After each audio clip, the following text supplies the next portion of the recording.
Terry kicked us off with the inaugural message from the beginning articles of Stevenson's freshman text, or the beginning of Stevenson's book. I believe I'm hitting on articles 8, 10, and 12 tonight, okay, as we progress through that. So the plan is for the year to go through the freshman text.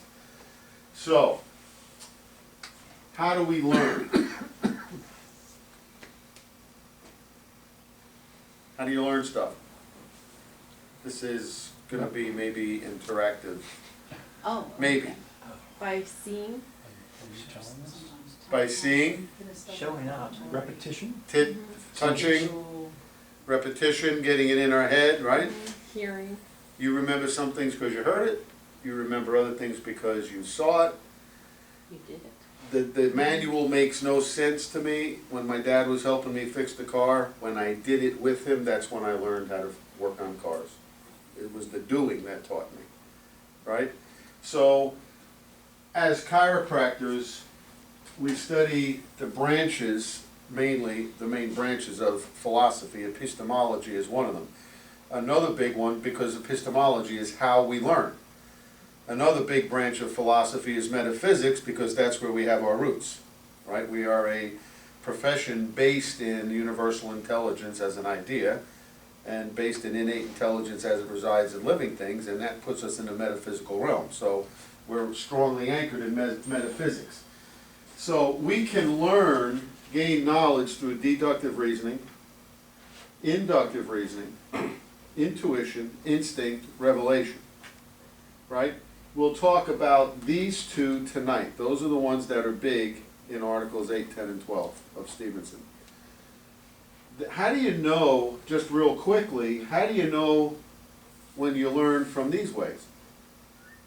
When we hear of intuition, what's the adjective we most frequently associate with that? Women. Gut instinct. Gut instinct, or Women. women's intuition, mother's intuition, right? How does mom know to trust that gut instinct? Cameras. Test it. She learned when she went against it, and it didn't work in her Test it. favor. Yeah. Test it. I thought my mother had eyes all over New City, New York. Because I would come home and she would say something, I'm like, how did she know that? But that was her testing it, to test her gut, right, on what I was doing. Instincts are something, typically, if we look at the definition, that pertain to a whole species. Okay? So the migrating geese might be instinctual. The salmon, going back to where they were spawned, might be instinctual, because the whole species does that. So we can learn about that by testing it. Revelation, right? A word from God. How do you know you're hearing from God? I got to go test it. And so we can learn these ways. But we're going to focus up here. These have a plan, or let's say a science, to how we could apply them. Most men would rather die than think, and many do. Okay? Bertrand Russell. We don't want to see that in our chiropractic youngsters coming through school today. So define thinking. How would you define that? As parents, we're telling our kids, think. What do you mean? What does that mean? How would you define that? Process information to make a decision. Okay. Process information to make a decision. Right? We want to think. We want the people coming to our office to think. I remember learning from Joe Strauss when I was pretty new out of school into practice. And he would say, I don't want the people in my practice to depend on me for their answers any more than I want them to depend on their medical doctor for their answers. I want them to learn how to think. So that's what we're trying to do. And so I've tried to make a point, having heard that early on, when people come in here, to try to get them to think. Okay?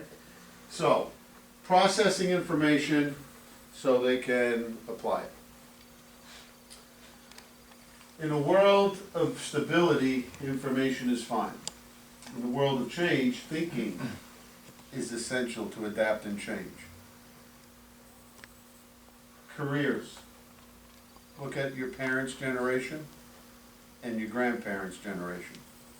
Compare it to our generation. My dad thought I was nuts, right? To leave Texaco Oil to go back to school to be a chiropractor. Because he was a Ford Motor Company man. His generation, you get in with a big company like that, you got it made. What are you doing? Don't you know how many kids your age would love to have your job?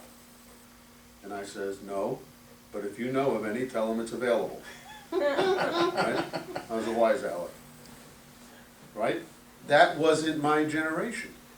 Well, maybe it wasn't me. What is it for our kids comparing to us? Do we look at what we do as a job? Because a job is different than a vocation.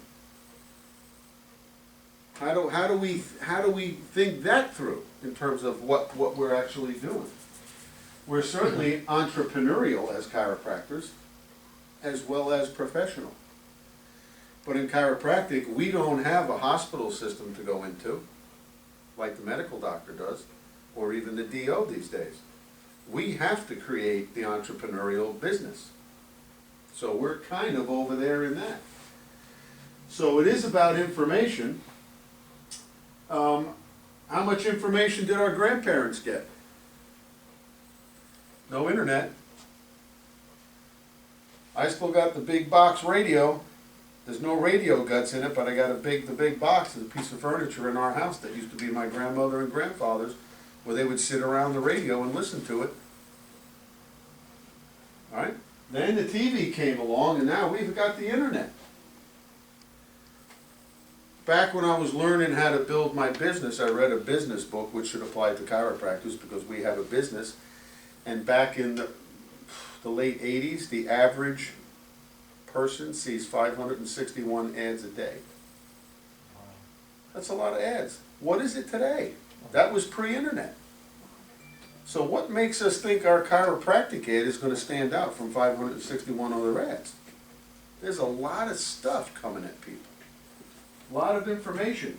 How do we help them sort through it and pull out the gems and discard the garbage? That's the tough part. I mean, we got to teach that. It was huge to Grace and I, raising the girls and trying to get them to focus on what's good and trying to get chiropractic students to do the same thing. What is going to be pertinent to your practice? The brain structurally, anatomically, hasn't changed, right? But the information it has to process now has increased by 1,000-fold, or thousands of folds. All processing with this same computer. So, information overloaded, thinking deprived. Are the people coming into our office? I try and hand pick the stuff I hang on the wall to try and educate people, to get them to go look at it, to try and draw their attention to it, to make them think. But what are they doing when they come in your office and mine? Immediately. They sit down and they're looking at their social media. And I'm not able to make them think as much as I used to because it's right there. Now you got to put something on their phone to get them to think. So if you can create it, and you're, playing your music and make your own ads with something. Facebook page, websites, however you can get it out there, we've got to try to get them to think. And it's got to be provocative, right? Or as, the advertisers would say, it's got to be sexy. It's got to be something to pull them in and make them look at what you have to say to make them think. Critical thinking, outcomes, and characteristics. Is this what we're shooting for? Hopefully. Hopefully. In our chiropractic message, this is not a medical office. Don't come here looking for medical advice or medical procedures or medical diagnoses. For me. Accuracy.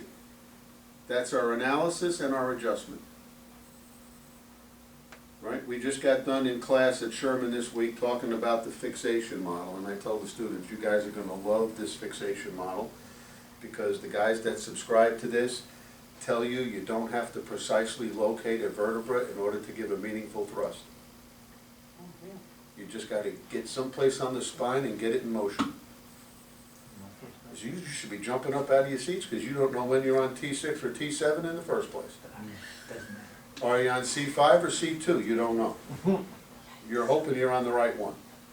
So that should appeal to you, right? And I'm joking around, but isn't that something we want? Precision, relevance. How is my visit to your practice this week relevant to my life this week? Is it only relevant when I'm in pain? Is it only relevant if I can't go to work? How do we sell them on how it's relevant to them? That's a dirty word, that four-letter word, sell, right? But that's what we're doing. You sell yourself to your spouse, you get them to like you, right? Or we could say educate, right? How am I educating on the relevance today? That is probably the toughest part. We think it's relevant. They may agree that it's relevant for a while, until they're feeling better, and then all of a sudden they forget to come in for their routine check that you mapped out for them. Depth and completeness of thinking. You're thinking deeper about topics, hence why Dwayne and I in the PSCA were thinking about how do we go deeper into chiropractic philosophy, because we see it as foundational to practice. So, one way to go deeper is to study the book. Okay? Breadth, how wide? How wide does this chiropractic philosophy apply? For tonight, how wide does this deductive or inductive thinking apply to our life? Maybe beyond just our practice. Logical consistency. I like that. It's neat how in a marriage you get opposites a lot of times. And Grace is really, for like the past 8-9 years, on the kick to get a piece of property, some other beach house. Someplace where the whole family can go meet. And she just puts it right out there, this is what we have to do. So then I come over and I say, well, you'd have the taxes, and you'd have the insurance, and you'd have the upkeep, and then we would go here on vacation, and while everybody's at the beach having a good time, I would be over here doing plumbing and painting, and maybe a little bit of, lawn care and stuff like that. I said, I'm not seeing the benefit. Well, why do you have to be so practical? Right? Just let's do it. Just let's do it. Doesn't like my logical questions, my logical approach. But that's been the fun tension of our marriage for 38 years.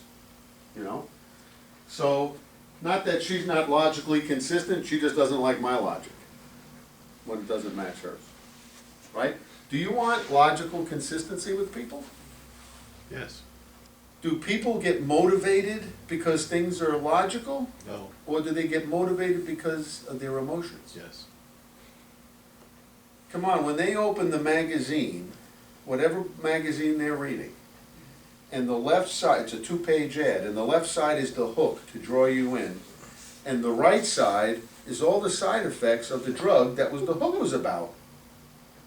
If they were logical, reading these side effects, why are they still taking it?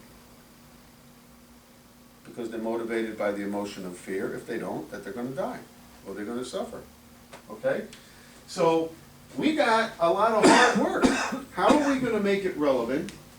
How are we going to make it, get them to see the logical of it? But at the same time, when we think critically, this will be happening in our practice. And that's a good start.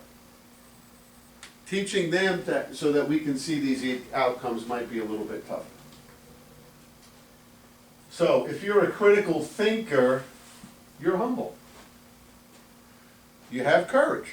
You have the courage of your convictions. No, I have no problem walking up to somebody and telling them they need a chiropractor even though they're not in pain. They got a nervous system, they have a spine. Integrity. Sticking to what you do, doing it well.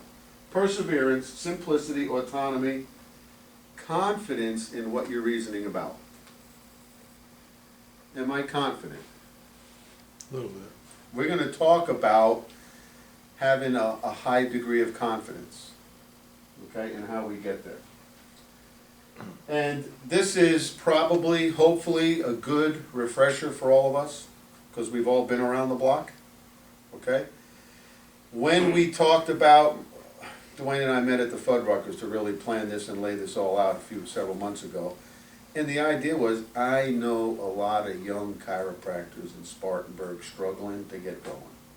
Struggling to get the plane off the ground to where they can coast in the air. And they're not here. And they're being invited. And this is what we want them to have. So we'll keep trying. Mm-hmm. We'll keep trying. We named them at dinner, a couple of them that still aren't here. So, you heard something? You saw something? You felt something? You're running it through the filter? The gears are turning? The light comes on. Critical thinking, processing the information, as Chris said, and then applying it. So, Stevenson, Article 8, chiropractic is a deductive science. So that's the one I started off with. Because in the beginning of the book, he says chiropractic is a deductive science. So I've never had a problem talking with somebody who thinks I'm in a cult, because my practice and Sherman College where I work and IFCO or PSCA, the things I'm affiliated with, are based on a philosophical approach to chiropractic. I have no problem saying that it's a deductive science. It's not a religion. It's not a belief system. It's based on deduction. So you're thinking we're not scientific because you want inductive studies about how chiropractic helps X, Y, Z. I'm telling you chiropractic is scientific, but this is where I'm starting with. Now I'm going to eventually get to induction, but this is where I'm starting, if you want to have this conversation. So, what's that, is that Homer Simpson? Mm-hmm. The father, right? His brain is small. Gnosis is to know. Right? So an agnostic, like asympathetic, non-sympathetic, or asymptomatic without symptoms, agnostic means you can't know. Gnosis is to know, and epignosis is beyond knowing. The next layer out. What's the epidermis? The outer layer of the skin.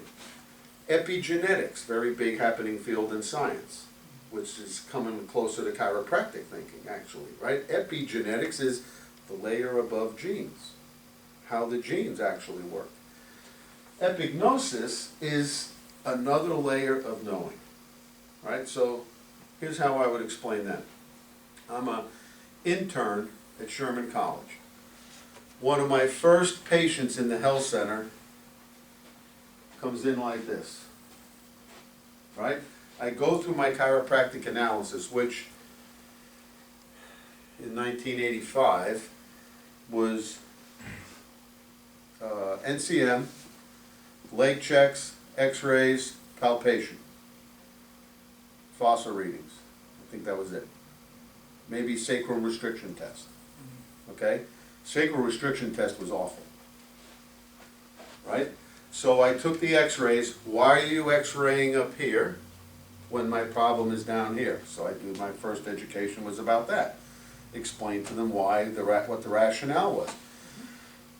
Little commercial, did you know that the CCE standards preclude students from doing that? If they come in with pain here, you have no reason to x-ray up here. Even if you're a proponent of HIO or Gonstead or whatever else that might want to look at the neck, you can only x-ray here. You have to make a different case, a lot of times stretch the truth, to get an x-ray up here.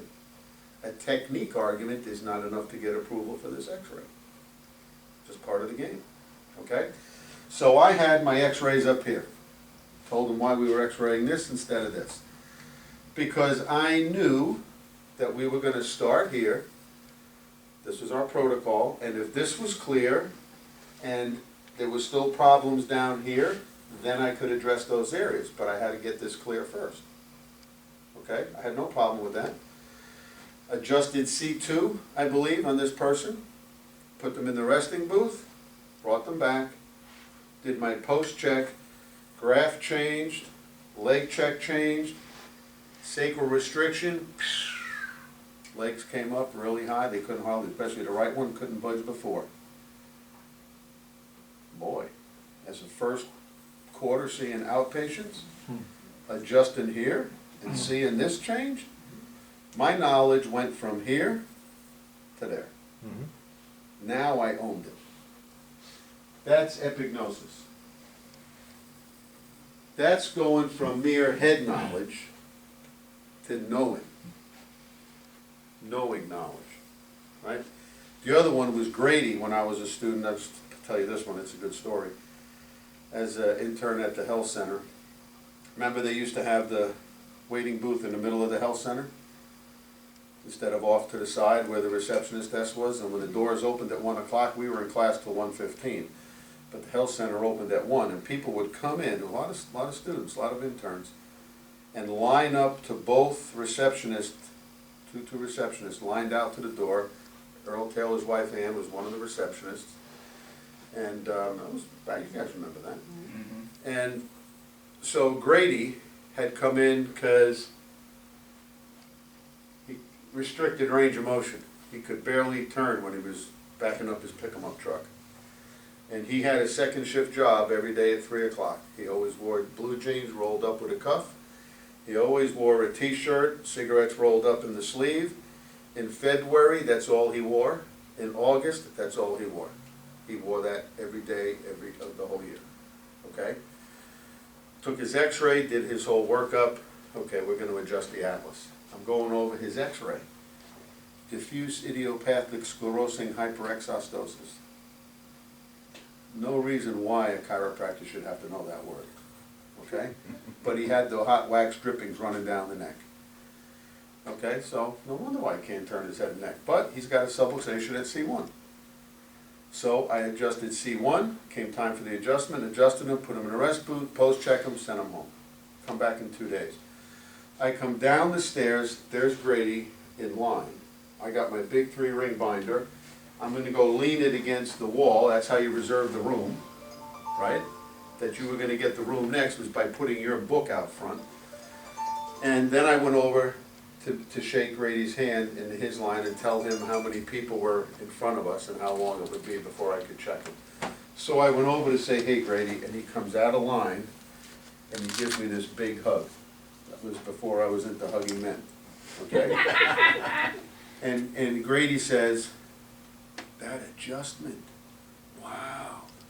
It's the first time in like 10 years I can empty my beer can. So he was able to tip his head much further and empty the can. No self-respecting beer drinker in the South would dare use a straw, right? So whether it was a can, a bottle, or a glass, he was wasting that much beer every time. So now he can tilt his head. He forgot all about being able to drive. He could tilt his head now and finish his beer, right?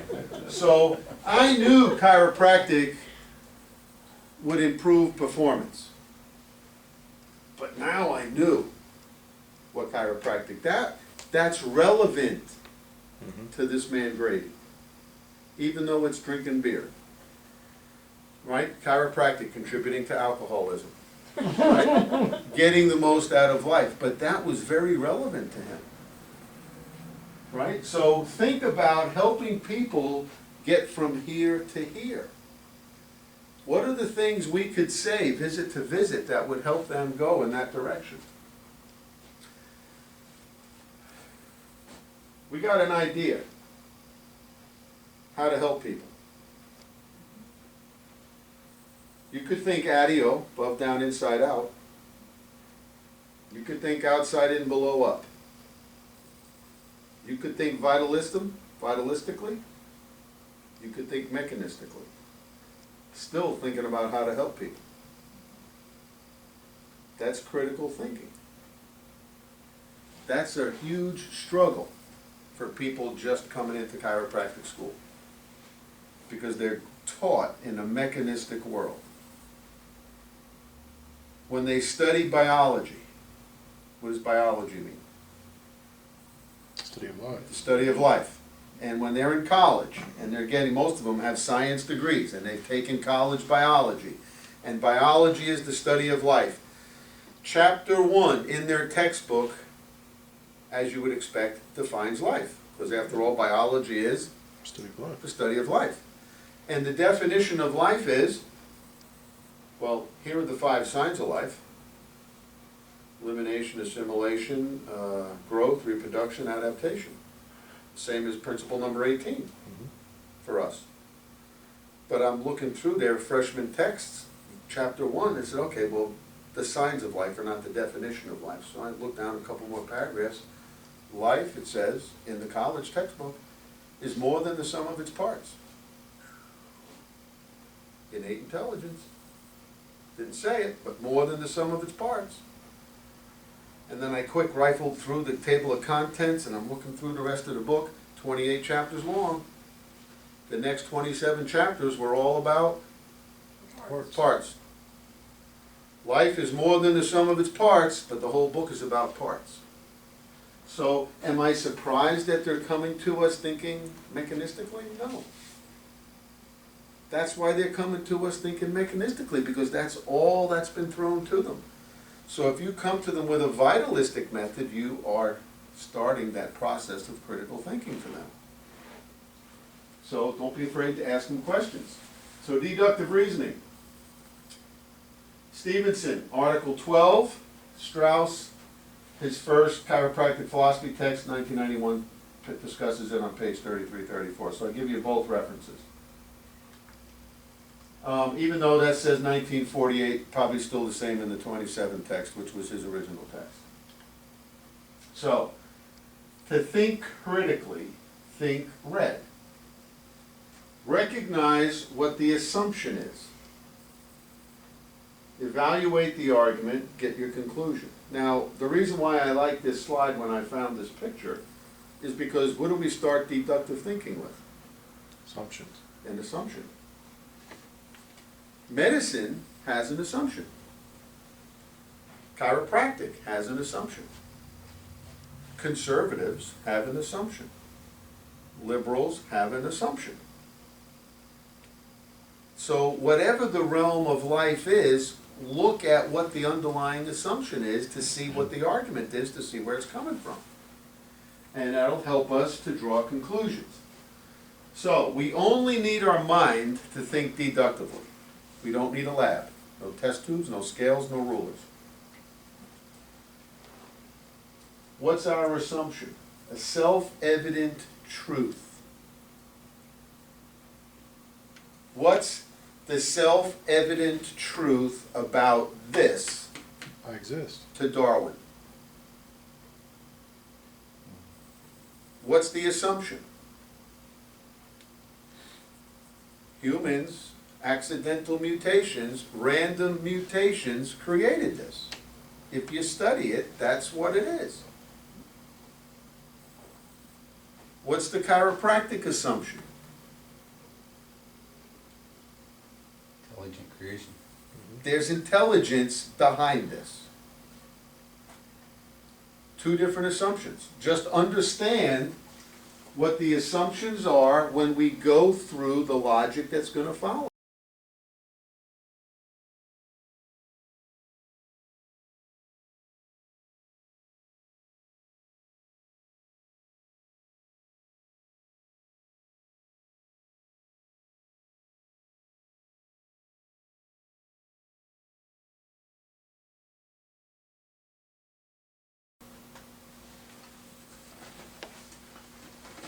Logic, pure reasoning are substitutes for deductive thinking. Now, inductive thinking will also require logic, but this is called pure logic or pure reasoning. What assumptions can we make about the world, the universe, or the solar system?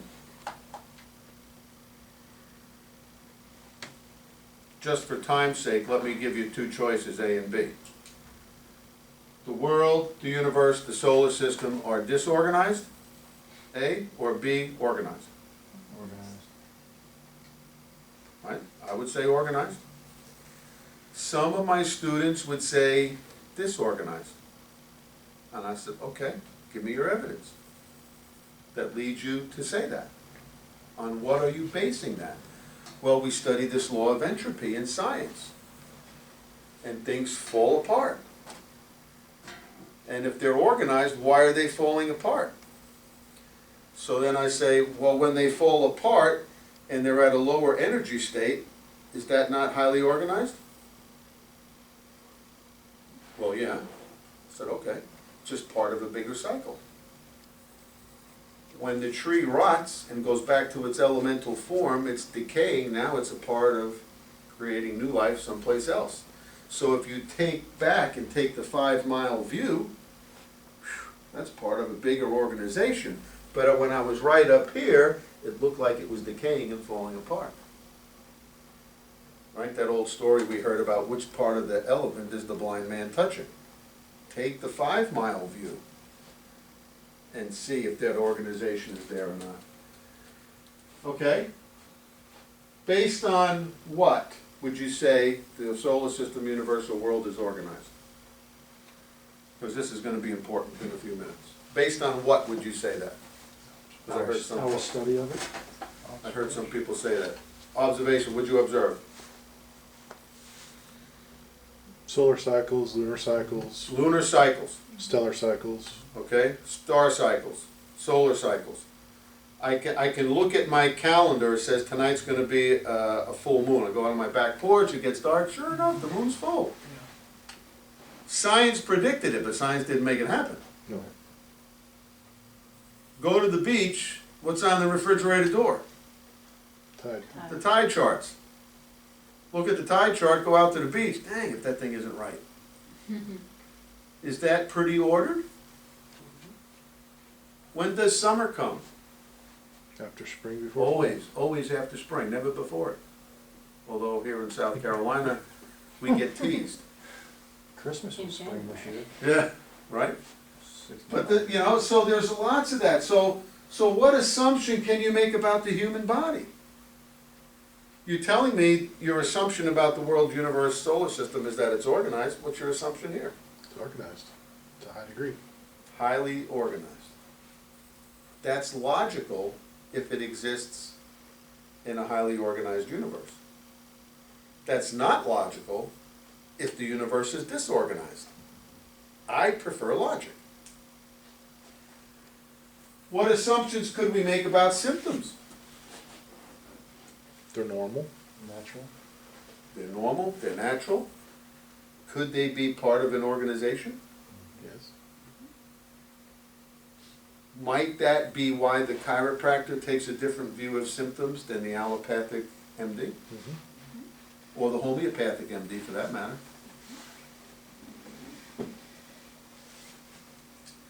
So our major premise are a priori statement, an assumption about some aspect of reality.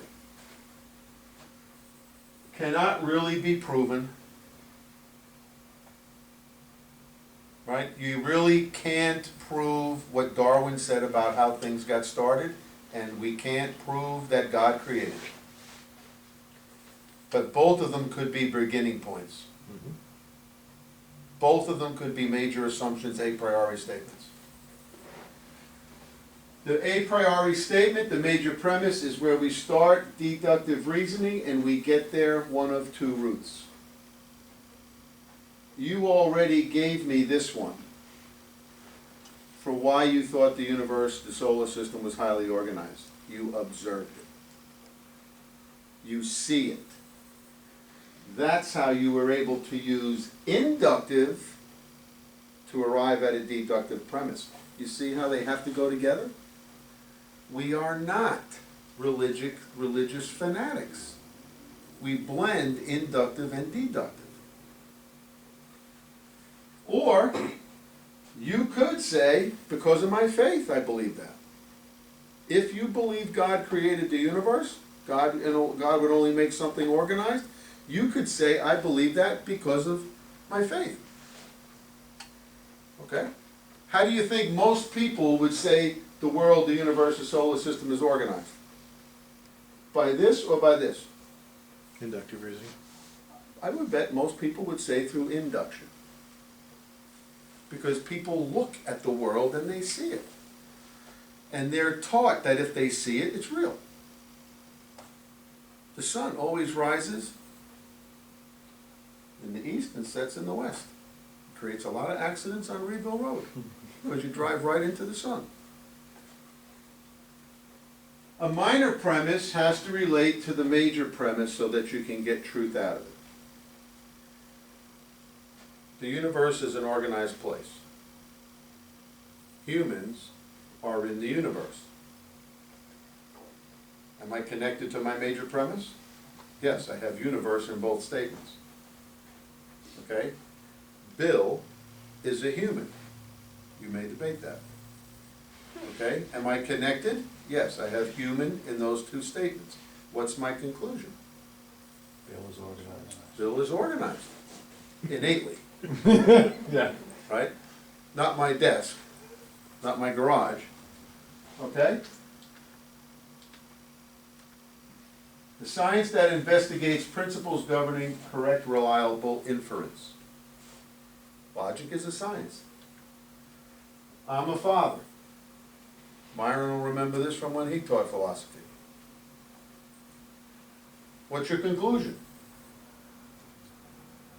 If I told you I'm a father, You're a man. I'm a man, You're married. I have at least one child, and maybe not married, that would be good. Okay? Could you be wrong? Yep. How? Be a priest. Could be a priest. That's called father. Could have no children. What do we have to do? Define Assume. terms. We have to define our terms. And when words have meaning, what is that called? Semantics. Semantics means words have meaning. But yet when somebody says, oh, that's just semantics, that comes with negative baggage, doesn't it? And actually, for me, I love semantics. You said that word, and that word has a meaning, so what are you saying it for? I want to, that's just the way my mind works. Let's dig down through that. 100% certain conclusions, confidence in our reasoning, but we could be wrong, just like we pointed out. And if we find out we're wrong, we better go back and clean it up. Would you like to be 100% certain that the person that came in your office needed you and that when they left they were better off? I would. That comes back down to me knowing if they're subluxated and my post-check knowing they're not when they leave. Right? I base that on deductive science. I'm using induction in there.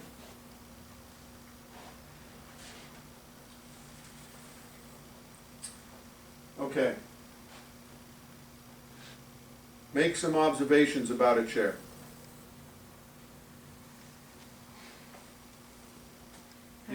Use your powers of inductive observation.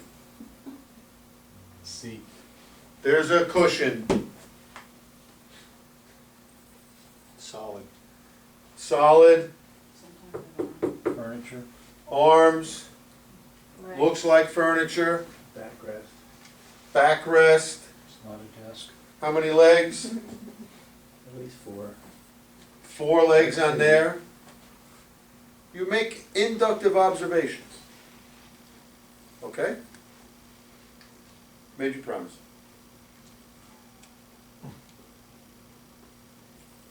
Major premise about the chair. We just said inductive can lead to a deductive premise. You gave me inductive observations, give me a deductive premise. A priori. chairs are pieces of furniture used to sit on and have four legs, a seat in the back. Okay, what if that's a conclusion from our inductive reasoning? Give me some intelligence statement about intelligence. Could you say there's a universal intelligence in all matter, giving it its properties and actions, maintaining it in existence? So, Yeah, something's holding those atomic bonds together in that metal and in that material. Could you make a major premise about there's educated intelligence in that chair? Yeah. Absolutely. How about the cell phone? Same thing? yep. Is there educated intelligence in this cell phone based on what? Laws. Observation. Observations, seeing the laws come to play. Communication, lights flash on and off, sounds come out,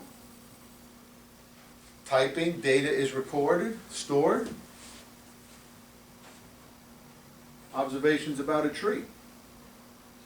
What would be different about after your observations? The roots grow down, the branches grow up, the leaves are green until the fall, they turn colors, they fall off. It's alive. It's alive. So we're not going to go here with an educated intelligence premise, are we? But we can still come in here with there's an intelligence in that tree. I see it through the organization of the tree. Same way with the human being. People get that there's educated intelligence in the chair. Or as Reggie would talk about, the watch on the sidewalk. Which is actually, who is that attributed to from old time? Paleo? Not the diet. Everybody's doing the paleo diet these days, but this guy's name starts with P-A-L or something, right? And he's the one that, Pareto? No, that's different. He's the one that Reggie never gave him credit for. Obviously, Reggie never did. He kind of just said stuff. But he got it from somebody else. He said, you're walking down a sidewalk, you see a wristwatch. You don't think that that accidentally came together. You know there had to be something educated behind it. Same way as the human body. There has to be something intelligent behind it, right? So that's how we get to our premise. If you want 100% certainty, you got to look at these two players. Is your premise solid? Is your reasoning sound, spotless? That's what we do for each other. Hey Chris, I'm thinking about this, check my reasoning on this. Am I good? You know, bounce it around with people. Is this good? Am I on the right path? All humans have brown eyes. That's my a priori statement. I looked at all my in-laws, who were Filipinos. Every one of them had brown eyes. That's my observation. They're human beings. My a priori statement is all humans have brown eyes.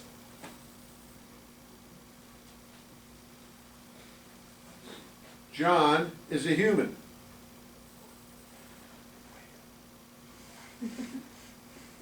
What's my conclusion? John has brown eyes. Do I have confidence in my reasoning? Well, what if I meet John and they don't have brown eyes? I got a problem. Either they're not human, Not Filipino.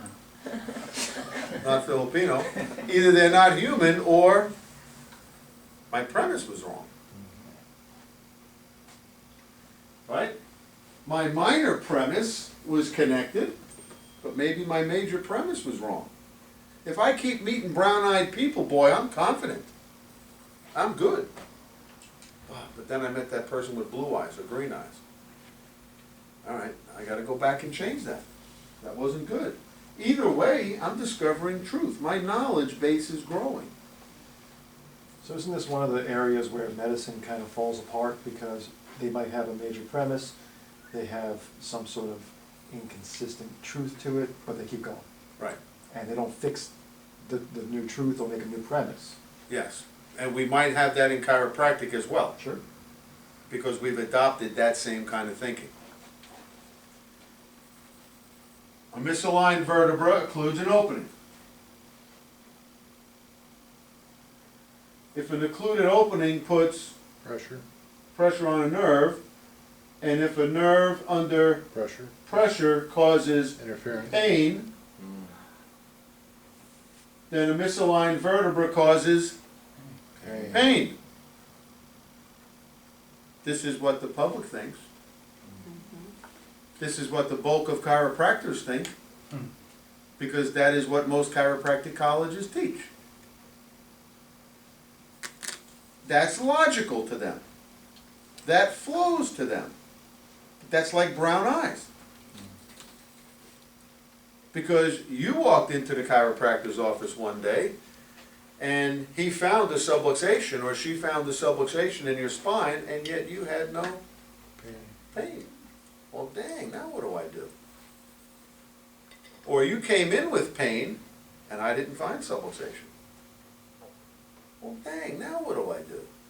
I got a problem with my reasoning. I have a problem with my deductive reasoning. Misaligned vertebra occludes an opening. If an occluded opening puts Pressure, pressure on a nerve under pressure, pressure doesn't function. function properly. Well, that's different. Now I'm not locked into pain. Now I might be able to make that relevant to you in another way. Then a misaligned vertebra causes Pain. Malfunction. Malfunction. All the above? I'm confused. it causes Malfunction. improper function, which might be painful. To the devil's advocate in the corner. Now, how many times do we say that, John, and they still think in pain, right? They're still thinking pain, because we gotta keep repeating it. Heck, that's why everybody took Irene Gold board reviews, just to keep repeating the stuff, because we know repetition helps. They're not gonna get it the first time you tell them. Some may, very few will. We gotta keep repeating it. We gotta keep trying to teach them. I thought it was interesting, a patient today who was under care with me for a long time, she moved to Arizona, got under care with the best chiropractor she can find. She came back and she said, they'd been checking her for a while, and after a while, she said, "How come you never check my neck?" And they said, "Well, you never complained that your neck hurt." And she said to them, having been under my care, she said, "Did it ever occur to you that it was possible that subluxation would have no pain? Did you ever think of that?" She said the S word. She did. She said, "Did you ever think of that? That that's possible." Mhm. I think that's pretty bad. The patients are saying that. Mhm. Record. That's right. I had confidence in the pain scenario until that person came in with no pain or their pain didn't go away. That's right. But by golly, I know I'm finding subluxation and you're telling me you're asymptomatic, so my logic is off someplace. So we can go back and check that, because if you're positive that they have subluxation, then they're suffering at some level, although they can't detect it. It's always good to reinforce if you're a full spine guy, perhaps, and they just happen to say, "Oh, my neck today," or something. And if you find a L4, don't have any pain here, do you? Or you're still subluxated here as well. That's why I check full spine or something like that. Yeah. And you can educate them every day like that. Doc, you know what? I'm gonna check your whole spine. Right. Just because you point down here doesn't mean the problem's not up here. I'm checking you there too. That's first visit conversation for me.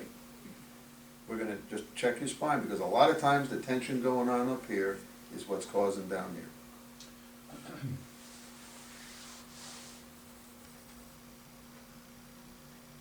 Just a little clear there?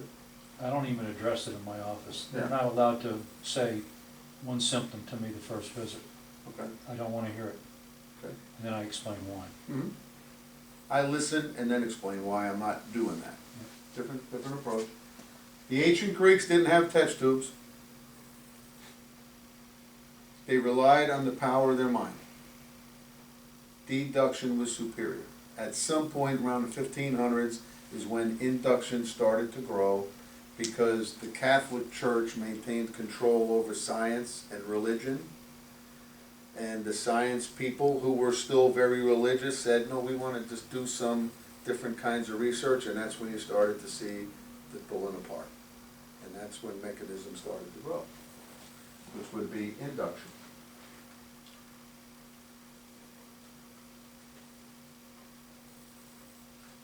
There you go.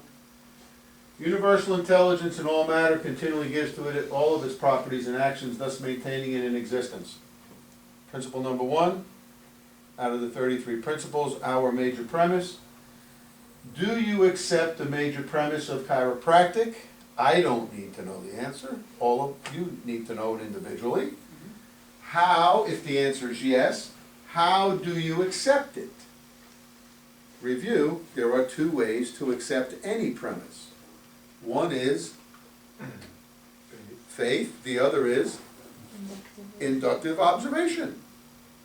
So, if you accept this, understand how you accept it. Can you practice chiropractic without accepting the major premise?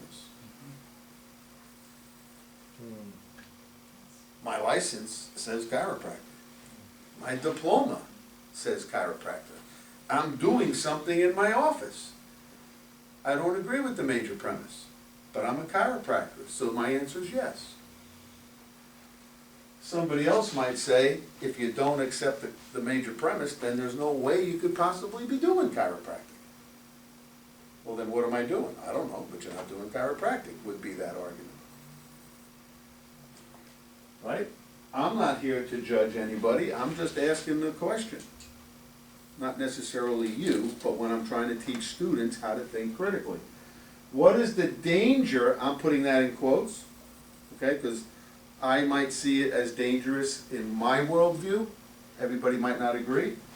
What's the danger in practicing chiropractic without that premise? Without our major premise? If you don't think the body's intelligent, what might you do? Take Don't credit. control it from the outside. You might try to control it from the outside in. I view that as dangerous. If you accept the major premise, you're more willing to let it unfold from the inside out. I see that as a huge difference. Is it good that the major premise of chiropractic has never changed? Yes. I ask that question because it's levied against us by our chiropractic brethren. You chiropractic religious nuts, right? You cultists, you've never even changed your premise. You never get off that philosophy thing of universal intelligence. So it's used against us as a negative. Is that a good thing that it never changed? That's correct. Dwayne, why is it good? That means it was probably right. Okay. I mean. We've never you know, found anything to contradict it. Never found anything to contradict it. Stevenson wrote about what the Palmers were thinking in 1927. That encapsulated what they were thinking up till that point. D.D. and B.J. Okay? Strauss thought through it pretty good, wrote another book in 1991. He didn't see a need to change it. Okay? Koch, early 2000s, thought it through time and time again, all different angles. He didn't see a need to change it. He introduced the use of the word consciousness, but he really didn't change the idea. Okay? Sinnott comes along in 2011 maybe, with his chiropractic philosophy book. He looks at it from all different angles. He doesn't see a need to change it. And those are the only people who've written chiropractic philosophy books. So who is it that's saying it should have changed? People who've never even studied it. Okay? What changes have taken place in science? Think science big picture since 1895. Technology. Technology. You got computers. Put a man on the moon. Came up with plastics. Our ability to see, we can see. We can see things we didn't used to be able to see. Measure things we couldn't measure. Measure things we couldn't use to measure. We got this darn electron microscope that can see things vibrating, right? And I might want to point out that that was in our simple cycle, right? The impressions on the afferent side are vibrations even before the electron microscope picked that up, Yeah, yeah. right? What changes have taken place in medicine since 1895? Can't categorize them. Did they come up with drugs? Yeah. Yes. Have they made the drugs theoretically better? They would like to claim yes. Have they been able to do a heart transplant? Yeah. Have they been able to put a hip in somebody whose hip was all degenerated and falling apart? Yeah. Can they give somebody a kidney transplant and keeping them alive? Yeah. They've got changes in their science. Their premise hasn't changed either since 1895. They're still from the outside in trying to help you work better from their frame of reference. Their science has changed, but their philosophy hasn't. Has our science changed? Yes. Yeah. We're a lot more precise in our technique, hopefully. It is in how it's taught, maybe not practiced. Right? X-ray came around at that time, but we're analyzing the X-rays differently. We had the video X-rays there. We got the heat reading instruments, which weren't there in the beginning. All other different kinds of things have taken place in our analysis. So deductive takes us from the general or the vague to the specific. Okay. Did you want a break? Is this a good time to break? Actually, at the end of deductive, coming up. Big picture, general, the universe is intelligent. Smaller picture, living things are intelligent. Smaller picture, interference in that living thing can disturb coordination. Smaller picture, subluxation could cause that interference. Big assumption, very specific focus, the subluxation. Interferes with that intelligent expression in living things. That's why we're a deductive science. That's why I think everybody here should get checked no matter how you're feeling today. All men are mortal. It's my premise. Socrates is a man. Am I connected to the first? Yep. Yes. Conclusion, Socrates is mortal. Yeah, good conclusion. He's going to die. He's not going to live forever. We went through his funeral. We discovered new things. Men are mortal. Deductive reasoning begins general and specific. I just went through what that is for chiropractic. A bad premise. Living things are organized by their DNA and maintained in existence by the DNA. It's my premise. You know why? Because Watson and Crick discovered how it looks. And that fit in with Darwin's view.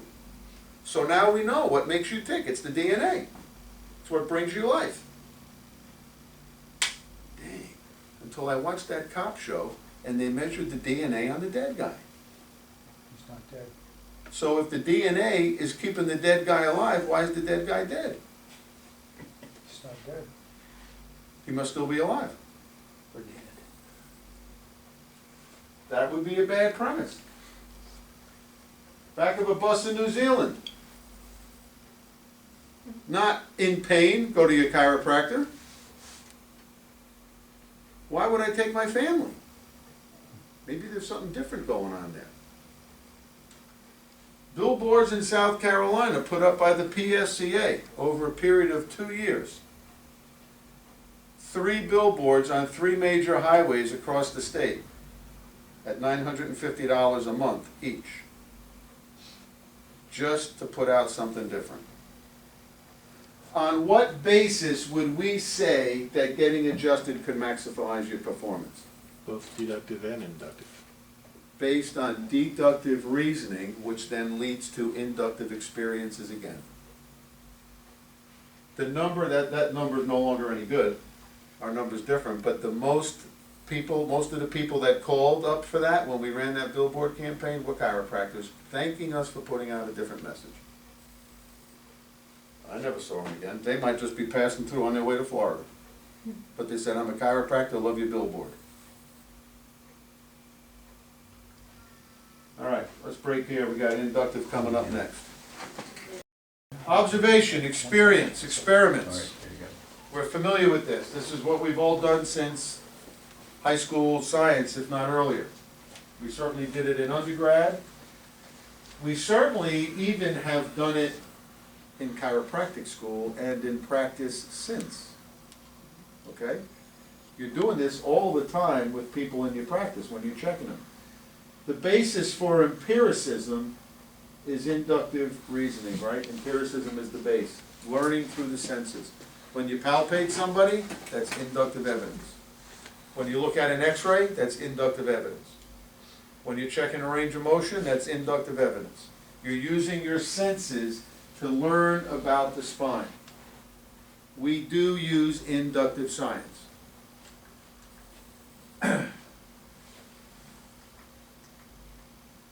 Okay. Thought I had something else in there. Observation of fact, the leaves are turning colors this autumn. I observed that last fall. The leaves have turned different colors every autumn that has been recorded. Conclusion, the leaves will turn different colors fall of 2017. Is that measurable? Yes. Yes. Conclusion, the leaves will turn different colors every autumn. Reasonable. Reasonable. Inductive science, is it measurable? You can keep track of it. When you die, It'll still go up. are you as sure that somebody will continue to measure it? Doesn't matter. Oh, there is somebody out there that will. Doesn't matter. Yes, but in the realm of inductive science, when you go from next year to all years, your probability is coming down because you can't guarantee that it will be measured.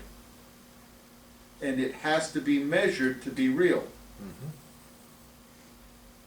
Patterns break. So we're expecting to be alive in the fall, and yes, I'm gonna measure it in October. But the next 100 Octobers, I don't think I'm gonna be around. When we measure it, what does a conclusion in science lead us to? Hypothesis. A new hypothesis, a new series of experimentation, a new conclusion, another piece to the puzzle. And when we get a bunch of pieces in the jigsaw puzzle, we start to see the picture of life. We could inductively look at what nerve compression in the IVF is doing. We got studies about that. We could look inductively at what cord pressure does, not in the IVF, but in the neural canal, and that gives us a few more pictures. Right? We can keep doing science experiments and eventually see more and more of the picture. The bigger the better picture we have, the higher our probability goes. Probability is important in inductive science. Certainty is important in deductive science. There's a difference. So give me an observation of fact regarding the human body today. Got a pulse. Observation of fact regarding your body in the past. I had a pulse. I remember taking my pulse a couple days ago. I remember breathing heavy when I was bicycling up a hill. Right? Make some observation of facts. I remember eliminating waste from my body. Okay? Testable hypothesis. Give me a conclusion that would be a testable hypothesis. Consistently have a pulse. I consistently have a pulse. Okay, I will consistently have a pulse. So you're gonna have to, in a science experiment, you have to define the length of your study. You can't say forever. The next 30 days, the next 60 days. Okay? What about a conclusion from induction, right? Because induction feeds deduction, that might lead me to a bigger premise. Well, because we might observe that people, inductively the people, and then see the people who are dead don't have a pulse, so we might conclude deductively that living people have a pulse. Okay? The deducting premise could be living people have a pulse. You could do the same thing going through this with your chiropractic practice. For instance, you have inductive experience of the things that you're most likely, maybe not 100%, but there's a high probability that when you adjust a right atlas, this is what you found. Whatever those markers are for you. That might not be 100% of the cases, but it's a lot of the cases. Right? So there's the outcome of your experiment, that's your conclusion. You could then make a premise about these findings, point to an atlas.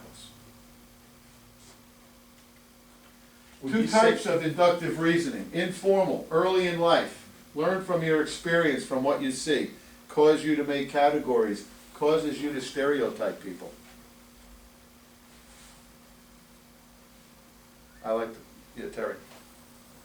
Inductively, all our analysis, all the specific pieces of our analysis create a pattern that we use to deductively come up with a time of subluxation. Yeah, your inductive pieces paint a picture, so your conclusion is this subluxation, this adjustment. And that's a deductive conclusion. That's an inductive conclusion. Now, each piece of the puzzle makes that a higher probability. Now your premise is interference at the atlas is gonna look like this in everybody. Did you test it in everybody? No. You have experience on, let's say, 100 people. Okay? Okay. Deduction would start big and say, if you got an atlas subluxation, this is what I'm gonna find in every person. That's deduction, because you're starting real general. Right? Good Mhm. point. Yeah. I moved down to Spartanburg to study chiropractic from New York. Okay? People put me in a category. People put me in a stereotype. People from New York, you gotta look out for them. They're wise guys. They'll cheat you. They'll steal. You know? Hold your wallet. I've had that in other places that I went. I could be from the far reaches of the Adirondack Mountains in New York, but if you say you're from New York, they think New York City, which is where I was from, but I didn't tell people that. Right? My experience is, at the age of 4 years old, I put my fingers through the fence of the neighbor, between our house and the neighbor's house, and the dog bit my fingers. That's my experience.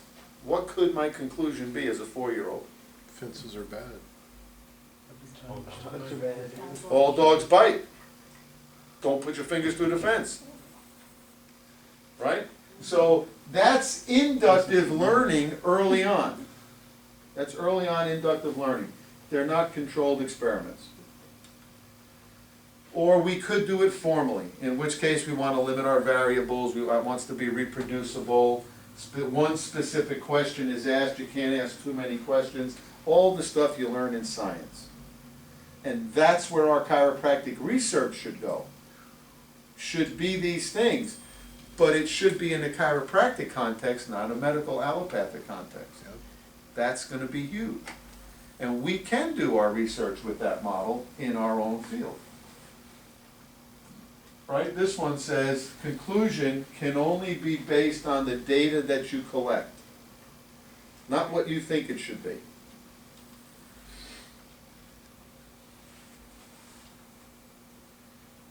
Inductive reasoning is not like deductive. In deductive, we have to define our terms. Inductive, not really. It's not as important. So, what is chiropractic? I went for chiropractic care because the lady's sign said chiropractor. What did they do? Well, I got a massage, I got some acupuncture, and I left with some nutritional supplements. And that's what chiropractic is, because that's what the sign said. It's a chiropractic office. So if we read a study, and I've been on review boards, right, for peer-reviewed articles, and the conclusion was chiropractic care contributed to this improving in their life, and my feedback was they didn't say what the chiropractor did. Actually, they did. They said they adjusted, and they did massage, and they did nutrition. You can't base your conclusion on 3 things. What are you saying helped? Just, and I'm not picking philosophical bones here, but that's not good science. Okay? What do you mean by health? Feeling good? Better functioning? Total balance and ease? Coordination? That could mean different things. What do you mean chiropractic gets results? Does that mean I'm gonna feel better? Does that mean I leave without interference? What do you mean by results? So we have to make sure that we're trying to narrow that down, because inductive reasoning doesn't lend itself to that. Deductive reasoning requires it. You can do it here, but you gotta make sure that you do it. We begin with a specific question. What can chiropractic do for low back pain in Garrett? Very specific question. What can it do for headaches in Duane? And we end with a general conclusion. If it helped Felicia's headaches, what's my conclusion? Be beneficial for all headaches. It helped everybody with a headache. Be a legitimate conclusion. But science would say you gotta have a big enough sample in order to make that conclusion. Okay? Inductive reasoning goes from the specific to the general. Deductive didn't. So I have a specific test. I come up with a general conclusion. I go even more general and make a priori assumption of deductive thinking. The more we separate ourselves from nature, the more unsettled we become, right? That's the human race right now with healthcare. Getting detached from nature. So, before I do some examples, let's look at pluses and minuses.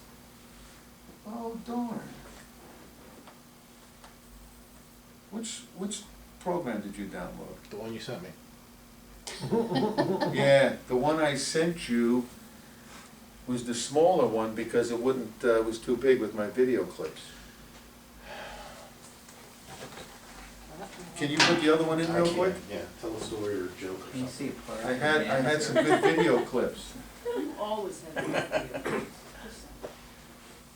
You'll like this one, I always like. What'd you do with the stick? You take it? probably, because I don't. Is it in your pocket again?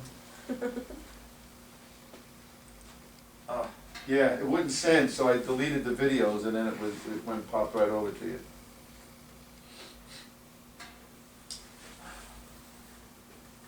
Oh, come on. Inductive reasoning, when I was at Texaco Oil in my life before chiropractic school, one of the things in the early '80s that the oil industry was working on was keeping the bosses out of jail, okay? So a lot of the studies were done on the safety of the oil products, not just Texaco, but the whole industry. So we had hired a subcontractor to paint, we designed the experiment, used motor oil on laboratory mice for 30 days. Another group was 60 days, another group was 90 days. As a result of those experiments, the conclusion was used motor oil would cause skin cancer. And then you see the labeling that comes about that this product is carcinogenic, blah, blah, blah. So think of the logic here though. It makes sense and it doesn't at the same time. Number one, they never washed the used motor oil off the mice. They just kept painting it on the mice, as though the guy changing his oil never cleans his hands. Right? And the conclusion was used motor oil causes skin cancer. But where's the warning label? On the new motor oil Right. container. It should be on the oil pan under the car, because that's what the guy's looking at, that's where the bad stuff's coming out.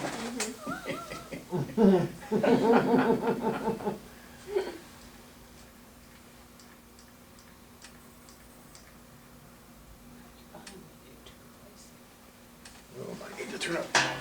You got speakers? Yeah, hold on. Want me to hold the microphone up to it? There's no microphone. I'm trouble. You are. We have sound? Can you just hum along to it? I know this one. I know this one. You know this Oh, one. I know this one. Greatest movies of all time. Scary.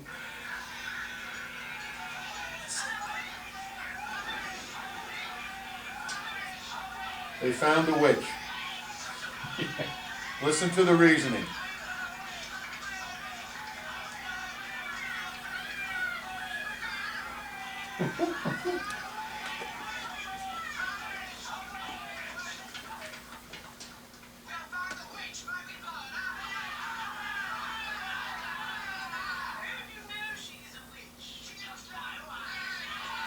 Observation.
Get the logic?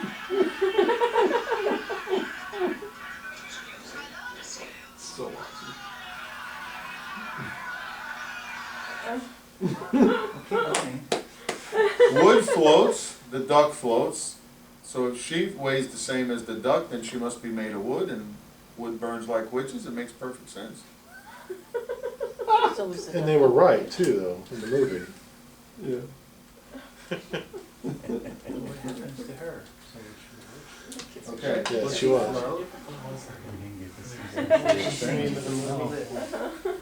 Keep us in Oh, no, I know that suspense. movie, I've never seen it. What's the name of the movie? Monty Python's Search for the Holy Grail. Search for the Holy Grail.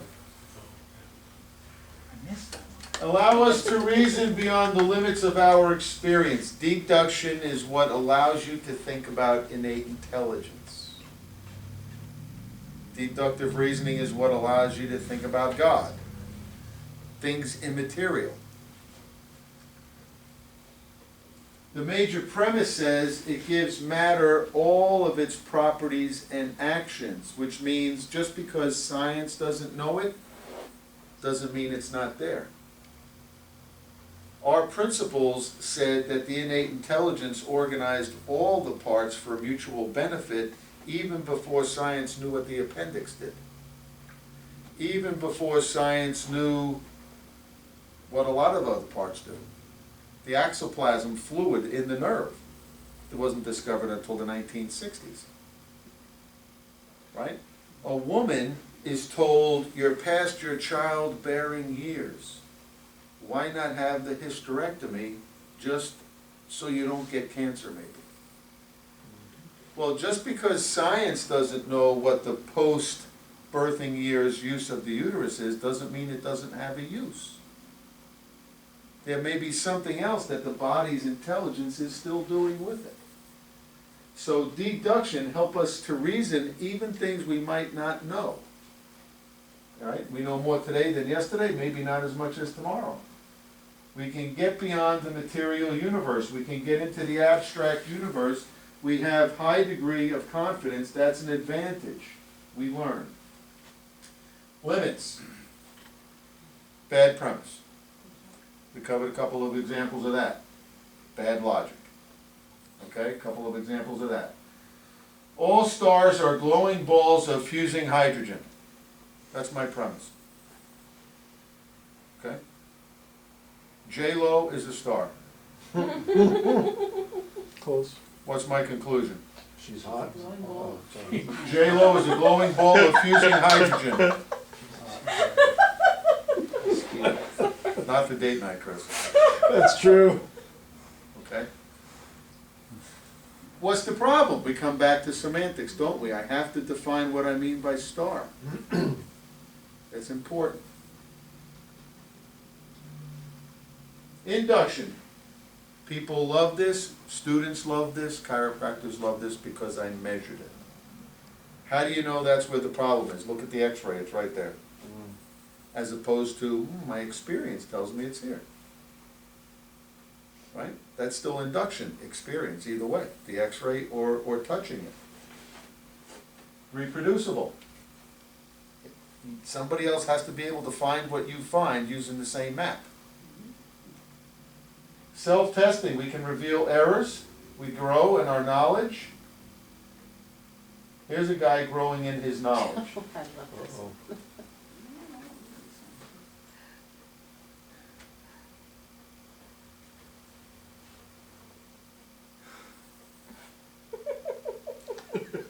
See that? Wait a Like the minute. dance. I call that even city boys have a nervous system. Okay? The electric fence out in the farm. He had no idea. Induction has limits. Incomplete data. So, my child is running a fever. The medical doctor, or the neighbor, or culture says to give the child Tylenol or something, children's Tylenol to lower the fever. Has that been tested on your child? No. Complete data would mean what? Tested on everybody. So if you're giving your child something that hasn't been tested on them, what does that make them now? Experiment. An experiment, the guinea pig. They become part of the experiment, okay? We'll never have all the data. So everybody that had a headache left here without a headache, that doesn't mean you're gonna leave if you got a headache, and when you get adjusted, it's gonna be gone. That's why we don't promise it. Doesn't make sense. Increased amount of data leads to increased certainty, but you can never get to 100%. That's what makes inductive reasoning a probability game. So the higher the probability of success, the better off we are, the more confident we are in this. But understand you will never get to 100% because you haven't measured it on everybody. You haven't measured everything, just plain and simple. Observation is fallible. Could you read the x-ray wrong? That's why you want to study with a master. Could you palpate wrong? That's why you want to study with a master. Could you do the graph wrong or interpret it wrong? Yes. That's why we want ongoing learning with chiropractic. Where students would get that, but they're too burdened down with national board stuff. And their answer is, I can do that when I graduate, but I got to get the boards. I'm biased. Really? I don't mind telling you. The difference between me and the scientist is I'm omitting it. He's got a bias too, but a lot of times they don't mention it. Depends on where the money's coming from. No, there's the bias, right? Big time. You can play games with statistics. Statisticians don't agree on the best way to analyze data. Your logic only has to be 51%. That doesn't work in deduction. Deduction, we want 100% logic, 100% certainty, not a little bit better than flipping a coin. You cannot apply inductive science to the immaterial. How do you measure the heart of an athlete? And I have that in quotes because I'm not talking about the physiological heart. On paper, this guy is supposed to whoop up on this guy, but he doesn't. The 1969 Mets were not supposed to beat the Orioles. On paper, there was no way, but the chemistry came together. That's what the whole Rocky movie series is about, right? What about that element of time? Instantaneous is still an amount of time. Eons is an amount of time. We say principle number 6, nature needs time, and we don't know how much time. Billy Bob's low back pain is cured by chiropractic adjustments. That's what? Observation. It's an observation, an inductive observation. Bobby May's low back pain is cured by chiropractic adjustments. Independent observation. Same, inductive observation. Norma Jean's low back pain is cured by chiropractic. Inductive observation. Conclusion. Gotta have 2 names to be cured. Chiropractic adjustments cure low back pain. Are we not surprised that that's what the public and a lot of chiropractors think? Yes. Okay? That's one piece of an inductive puzzle. One piece. Ralph's headaches are cured by chiropractic adjustments. Fran's sinusitis is cured by chiropractic adjustments. Carl's blood pressure problems are cured by chiropractic adjustments. What's your conclusion? Ralph, Fran, and Carl. Chiropractic gets sick people well. Did we not hear that advertised by the Palmers in the early days? Are we understanding why? Yes, they had inductive experience.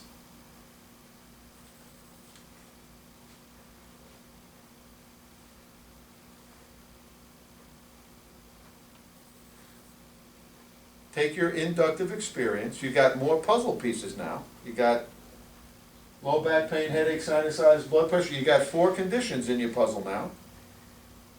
Your conclusion is chiropractic gets sick people well. Now go big. Ralph, Fran, and Carl went to the chiropractor. Now go big. What's the deductive premise? All sick people should see a chiropractor. All sick people should see a chiropractor. Or chiropractors tap into a natural healing process. There's a bunch of things we could say. But we always get there from our inductive conclusions. So if we walk away from tonight with nothing else, understand that for us as chiropractors, induction and deduction are like this. Yes. We're based in deduction, but we go together like that. We're doing our inductive homework. Every time a person gets on the bench, you're doing induction. And it feeds into your deductive. And then we gotta learn how to ask research projects based in our model to come up with these new hypotheses. So if a person is a goods consumer, he'll go for the deluxe model and move on to a new life of health. If he is not a good consumer, he'll settle for the quick fix. What's the quick fix? For both the patient and the chiropractor. You feel better, hey, great, you're dismissed. See you when you're hurt. What's the deluxe model? Ongoing regular chiropractic care from cradle to grave. Teach them about getting it checked regardless of how they feel. What schedule? I don't know. Get to know that patient's spine. Come up with the schedule that you think is best for that person. Felicia wrote a paper about that or something. I think that's it.